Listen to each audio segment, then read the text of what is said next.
Transfer of property ॲक्टच्या section 107 प्रमाणे भाडेकरी हक्क कसे निर्माण केले जातात हे सांगितलेले आहे. स्थावर मिळकतीचे वर्षानुवर्षे किंवा एका वर्षापेक्षा जास्त किंवा विशिष्ट काळापर्यंत राखीव भाडे घेत असेल तर तो भाडेपट्टा रजिस्टर्ड करावाच लागतो. तर इतर भाडेपट्टे रजिस्टर्ड पत्राने किंवा तोंडी कबुलायतने कब्जाने केले जातात. तसेच या कलमानुसार भाड्याने घेणारा व भाड्याने देणाऱ्याच्या सह्या असल्या पाहिजे. त्यानंतर ट्रान्सफर ऑफ प्रॉपर्टी ॲक्टच्या सेक्शन 111 प्रमाणे भाडेकऱ्याचे हक्क कसे संपुष्टात येतात ते सांगितलेले आहे.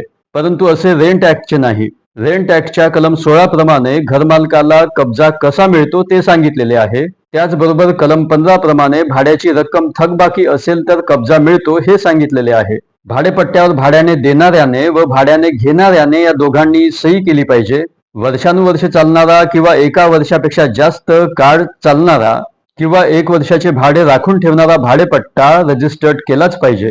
दुसरे पट्टे कब्जा देऊन तोंडी करता येतात, परंतु भाडेपट्ट्याचे लेखपत्र जर तयार केले असेल तर ते रजिस्टर्ड करणे चांगले असते, किंबहुना ते रजिस्टर्ड करावेच लागते.